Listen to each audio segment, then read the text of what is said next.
Hi everyone, this is Jason Burack of Wall Street for Main Street. Welcome back to another Wall Street for Main Street podcast interview. Today's special guest is a returning guest. Had him on when his most recent book came out, The Death of Money.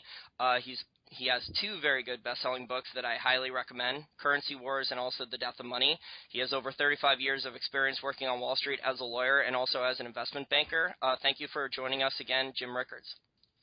Thank you, Jason. Great to be with you. Now, Jim, let's talk about Currency Wars. The euro has basically it just seems to me like the euro has gotten too strong. The European exporters have said, the euro's too strong. We want it devalued so we can have more competitive exports. Is that what you think is going on with the currency wars right now, or why do you think the ECB wanted to devalue the euro? Well, the problem with devaluing the euro, Jason, is that it's sort of not a free lunch. There are consequences associated with it. And the important thing, I think, for listeners to understand about the currency wars is people tend to think of it in one direction, like, oh, there's a currency war going on, so the dollar is going down and these other currencies are going up, or the dollar is going up and these other currencies are going down, and they're fighting this currency war. And that's part of it. But what I think listeners have to understand is that it's like a seesaw. It goes back and forth and back and forth. And that's one reason why currency wars don't have a logical conclusion. They can go on, and I said this in my book, Currency Wars, that came out in 2011, they can go on for 5 or 10 or 15 years. So again, that my book, Currency Wars, did come out in 2011, but I'm not the least bit surprised that we're sitting here in 2014, almost 2015, and the newspapers are full of stories about currency wars, and a lot of reporters are acting like this is something new. And I've been trying to point out, no, this is the same currency war that started in 2010. This is the same currency war that's been going on for the last 5 years. It's just the latest episode of the latest battle. If you think about, World War II, it lasted for, 6 years, depending on which power you're talking about. But it wasn't all fighting all the time. There were quiet periods, and then there were big battles, like the Battle of Stalingrad or D-Day or whatever. So we're in one of those big battles right now between the euro and the dollar, but it's the same currency war. But the importance of that is that people should expect it to continue and expect this to be part of the investment landscape. Now, what's happening right now? It's true that the dollar has gone through a period of great strength.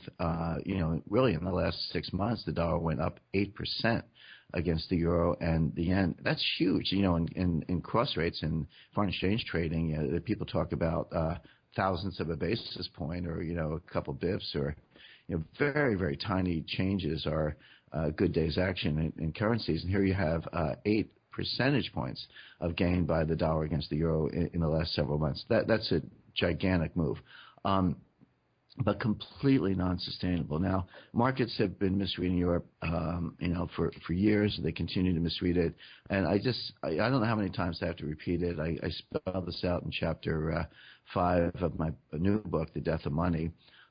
Mario Draghi is not going to stimulate the European economy. That's just beginning to sink in as we speak. But, going back to last summer, we went to negative rates. Everyone said, okay, here it comes. Here comes QE from Europe. Here comes Draghi's QE. Here comes the cheaper euro. And the euro did trade down from about 139 all the way down to around 125 or so. But all Draghi ever cares about is price stability and the success of the euro itself. He does not think he can stimulate the European economy. He does not have a mandate to stimulate the European economy. He's not going to. So the recent backtracking, the recent gain in the euro against the dollar is supposedly based on this disappointment that Draghi is not going to engage in QE. But I said last summer, and I've said before that he's never going to. Now, from the dollar perspective, this is the worst possible thing that could happen to the United States. A strong dollar is Janet Yellen's worst nightmare. Strong dollar is deflationary. So here you have the central bank, the Fed, saying over and over and over, we want inflation, we want inflation. They have a 2% long-term target. They have a 2.5% short-term target. I've heard some of the members of the FOMC say privately they wouldn't mind 3 or 3.5% inflation. So here you have a central bank that wants inflation, but the most recent data has shown deflation. CPI and PPI have been popping up negative on certain months, which is deflationary. Well, a strong dollar is deflationary. It actually lowers the cost of U.S. imports. and that feeds through the supply chain and lowers costs overall. So it's the last thing the Fed wants. So when I saw the so-called weak euro and the strong dollar, yeah, look, you can't fight the tape. I can read the tape. I knew what was going on in the markets. But my conclusion was that, first of all, global investors were misreading Draghi. That Draghi is not in the stimulus business. He is in the price stability business, but he would do enough to avoid deflation in Europe, but no more. And he sort of got some help there by a cheaper euro. And secondly, the U.S. could not tolerate the strong dollar, not for long. Now, what the U.S. did do is we sort of, the people misread the economy. Around mid-year 2014, it looked like the U.S. economy was stronger. Second quarter GDP was strong. It looked like the U.S. might be on a self-sustaining path. Europe was clearly in recession. Japan had fallen off a cliff. The whole world needed a lifeline, and we threw them a lifeline in the form of a stronger dollar. We said, okay, we'll suck it up and deal. We'll bear the total cost of global structural adjustment. We'll allow our currency to appreciate. You guys, Europe and Japan and some other trading partners, Australia, Brazil, others, you can cheapen your currencies and try to get a little stimulus, try to get a little inflation. The problem is that our economy is much weaker than the policymakers thought. That weakness is now becoming very apparent, and we may have thrown them a lifeline, but now we have to pull it in and use the lifeline ourselves. And so I look for look, the taper's going to finish, shortly, but I look for much more dovish FOMC in 2015. There's no way the Fed's going to raise interest rates in 2015. All this talk about, will they raise them in March or raise them in July? They can't raise rates. The U.S. economy is weak. Labor force participation is declining. Real wages are going nowhere. The idea that they're going to raise rates in the face of that data is nonsense, and that data is not getting better. So don't look for a rate increase in 2015. It wouldn't surprise me to see QE4. All of that is very negative for the dollar. That kind of easy money is going to bring the dollar down. Draghi's firm line, Draghi said it publicly that he's not going to do more to stimulate. So I look for all these trades to reverse. So I look for dollar down, euro up, gold up, but not right away. I mean, kind of that'll play out over the next 6 months or so, but it's a reversal of what we've seen over the past 3 months, and it's a continuation of the currency wars.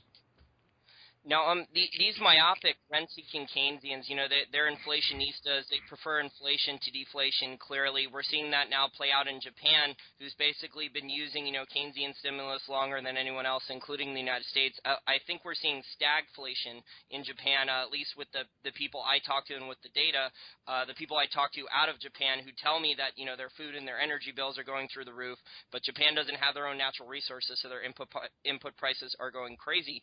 You brought up, though, the taper for the U.S., but you also reported that the CIA informed the U.S. that China and Russia were dumping U.S. Treasuries, and then that's why the Belgium Treasury purchases is occurring, which basically the Belgium Treasury, U.S. Treasury purchases are the exact amount of the taper, right? So if all these treasuries are being stuffed out of Belgium, is the U.S. really tapering that?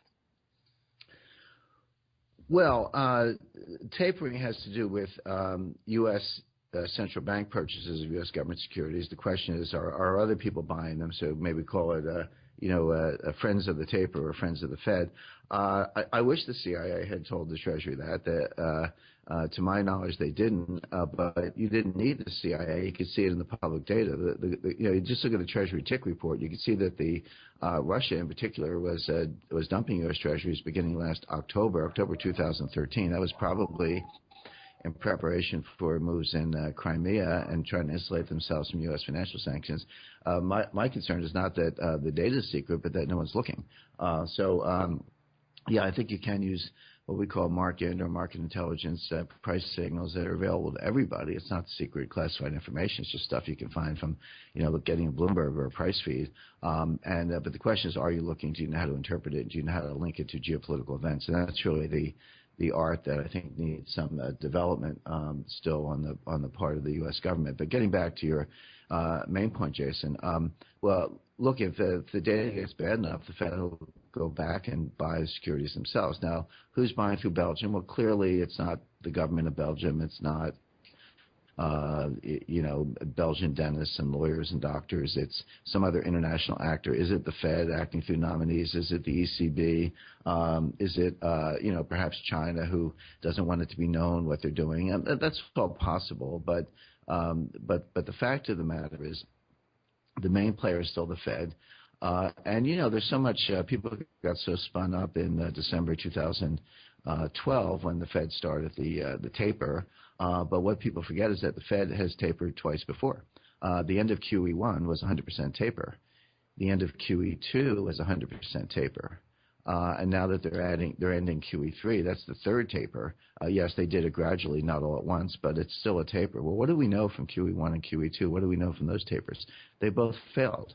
When QE1 ended and QE2 ended, the stock market went sideways, down a little bit. The economy hit stall speed, and they had to come back with more. So what we know, we have two data points. What we know about tapering is that tapering fails. So QE3 will also fail. In other words, for the QE3 taper not to fail compared to QE1 and QE2 taper, something has to have changed. So what's different in the U.S. economy? The answer is nothing's different. In fact, a lot of things have gotten worse. So I would expect QE taper will fail again.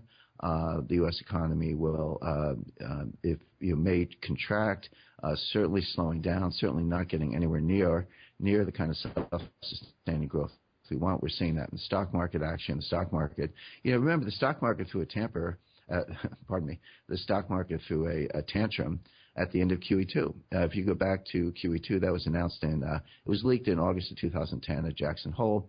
It was rolled out officially in November 2010 at the Fed meeting. And it was over in June 2011 when they hit their targets. Well, all of the benefit to the stock market took place on the front end between August and November. If you look at a stock chart, you'll see the market went up very strongly in September and October of 2010, just on the leak. But that's what markets do. They discount the future. Once the Fed said what they were going to do, the market reacted immediately. But by March of 2011, the market was going sideways. And the market was saying to the Fed, hey, what else have you got? You've already told us this is over in June 2011. So what else have we got? Well, the Fed didn't have anything else, and so they had to invent Operation Twist, which is really just throwing a bone to the market. Well, now in October 2014, we're seeing this huge daily volatility. We're seeing the stock market draw down. It's another temper tantrum. The market saying to the Fed, what else have you got? You can't taper, you can't back away. The Fed has no exit. They have to keep printing money. They just seem to not learn that lesson. They probably wish they had never started this, but here we are.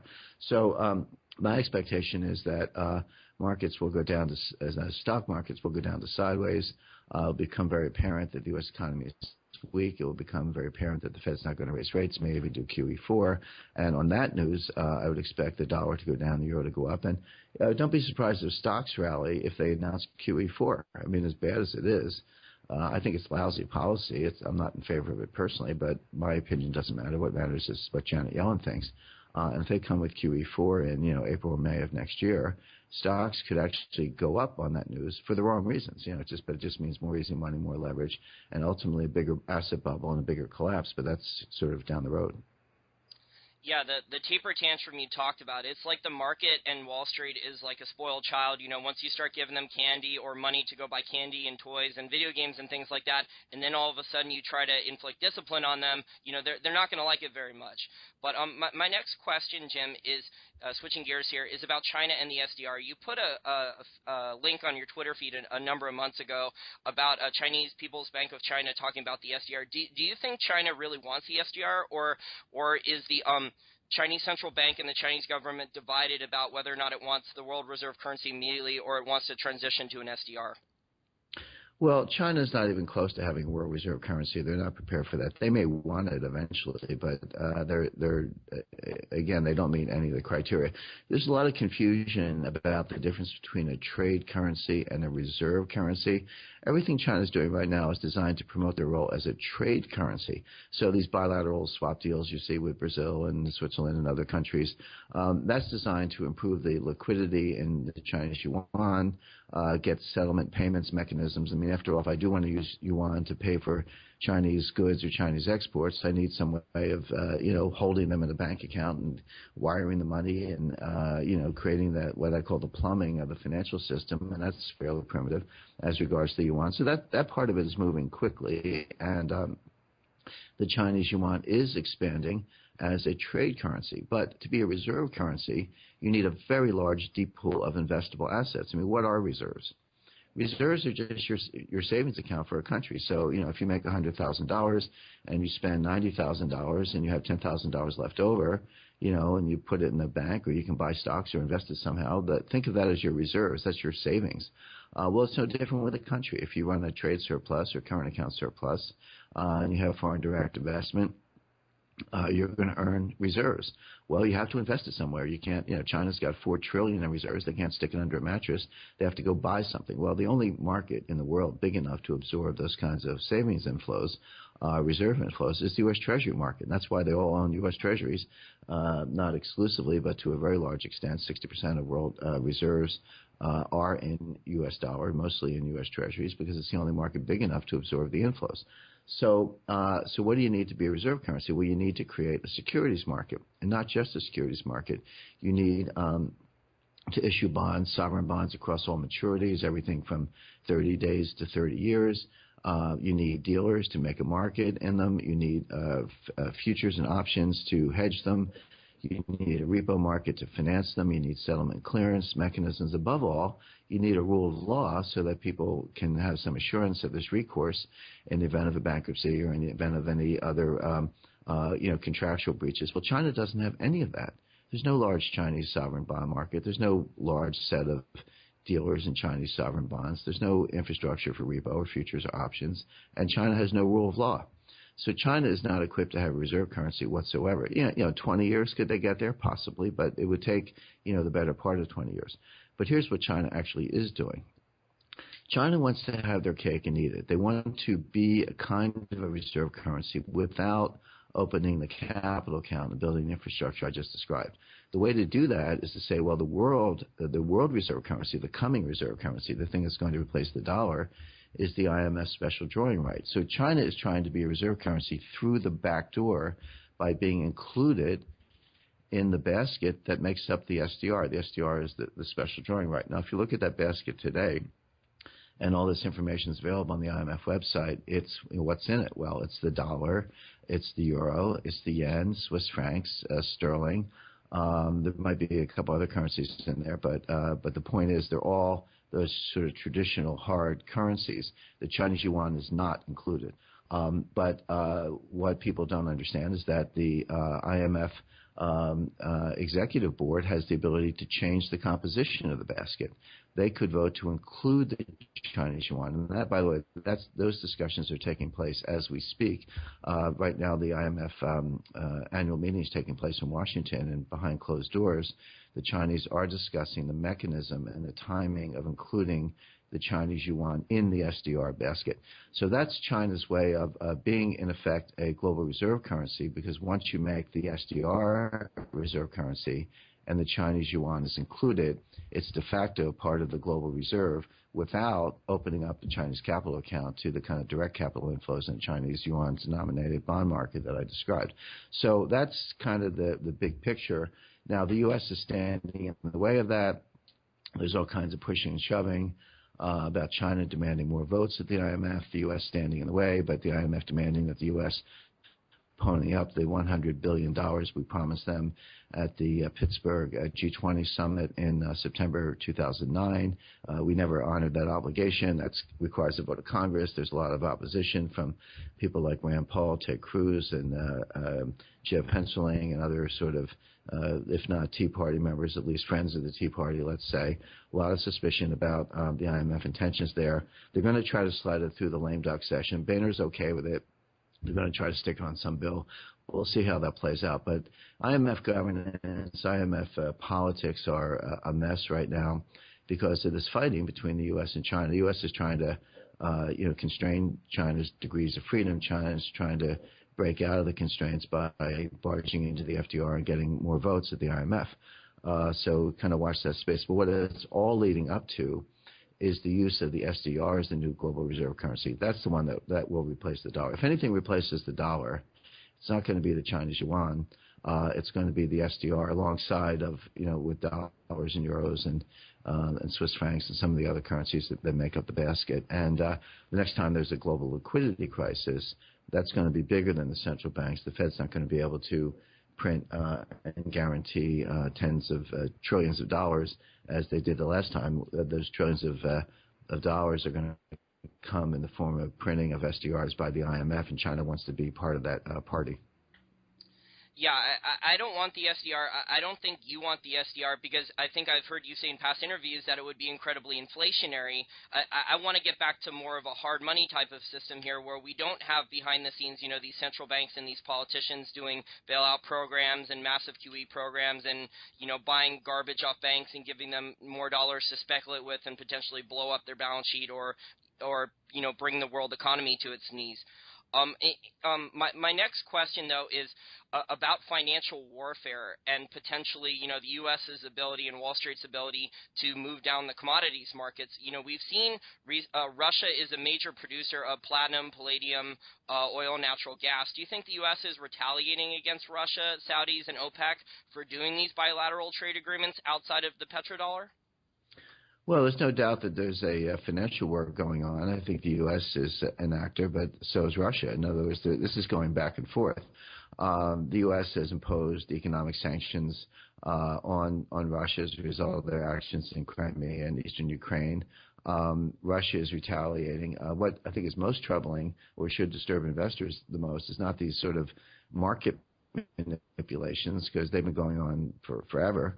It's hard. I don't think we have markets in the world today. I think we have shadow plays and kabuki and the pretense of markets. We don't have real markets.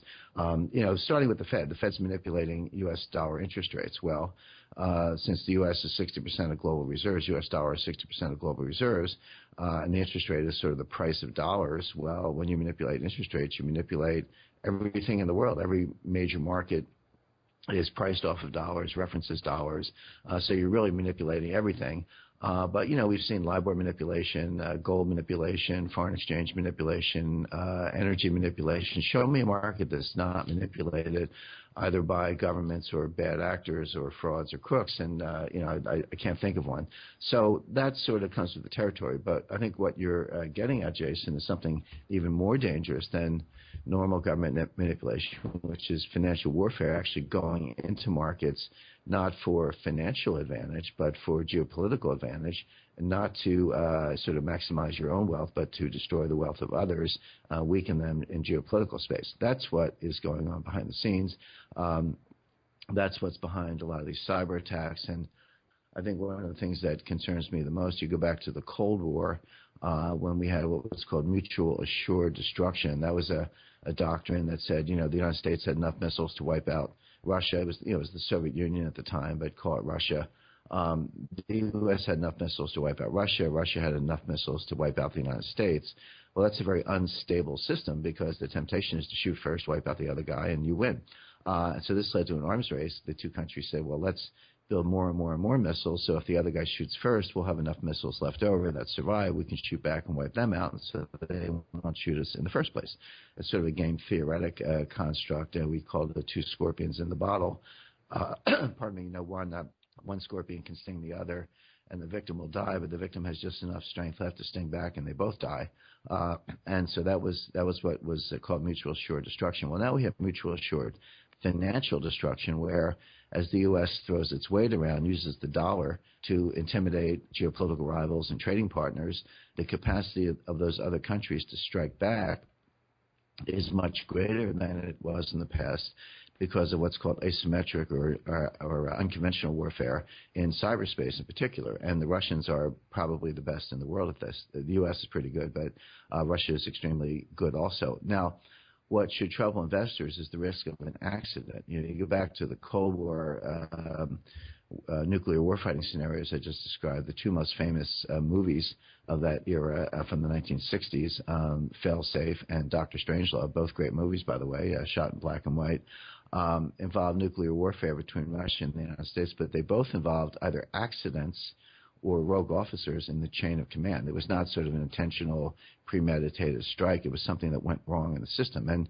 when you're fighting cyber warfare in complex systems, the potential for some mid-level person to be loading some code or updating some attack code or installing an attack virus in the operating system of, say, the NASDAQ stock exchange, something that did happen, by the way. It was revealed publicly last summer by Bloomberg Businessweek that there was a Russian attack virus discovered by the FBI and Department of Homeland Security inside the NASDAQ operating system. So that should come as no surprise. But in the course of doing that, does somebody push the wrong button or load the wrong code or do something that accidentally shuts down the markets? And that's entirely possible. And that's a reason for investors to have some of their wealth in non-digital forms. So non-digital wealth would be physical gold, physical silver, fine art, land, things that cannot be wiped out by a digital warfare, things that cannot be frozen or locked in place by the U.S. government. So you do want some of your wealth, not all of it by any means, but some of it in tangible form. So it's been great talking to you, Jason. Really enjoyed the interview and look forward to doing it again soon.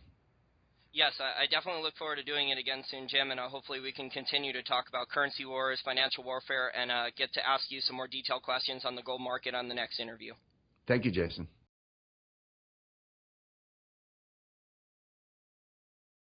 People should expect it to continue and expect this to be part of the investment landscape. Now, what's happening right now? It's true that the dollar has gone through a period of great strength. Really in the last 6 months, the dollar went up 8% against the euro and the yen. That's huge. In cross rates and foreign exchange trading, people talk about thousandths of a basis point or, a couple bips or, very, very tiny changes are good day's action in currencies. And here you have 8 percentage points of gain by the dollar against the euro in the last several months. That's a gigantic move, but completely non-sustainable. Now, markets have been misreading Europe.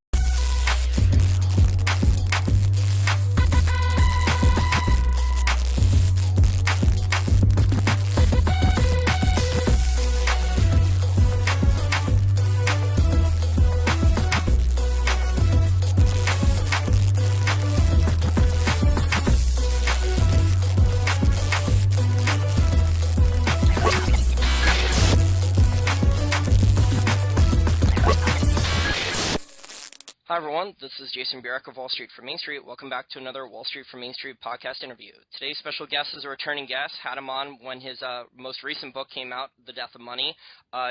He has 2 very good best-selling books that I highly recommend. 2014, almost 2015, and the newspapers are full of stories about currency wars, and a lot of reporters are acting like this is something new.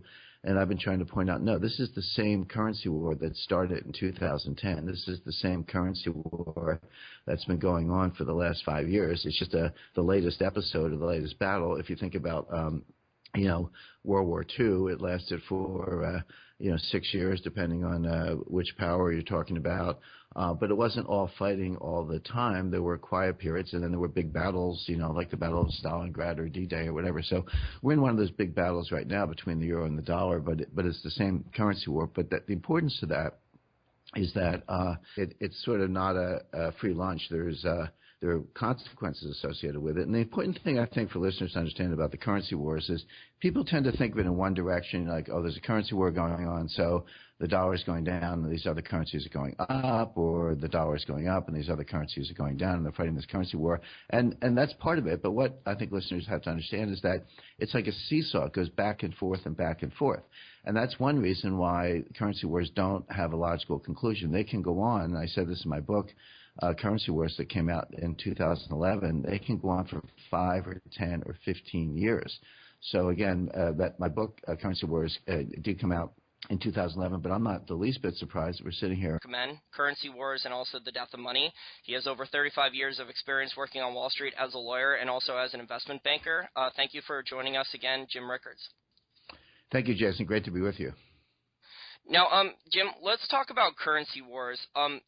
The euro has just basically, it just seems to me like the euro has gotten too strong. The European exporters have said, the euro's too strong. We want it devalued so we can have more competitive exports. Is that what you think is going on with the currency wars right now, or why do you think the ECB wanted to devalue the euro? Well, the problem with devaluing the euro, Jason, is that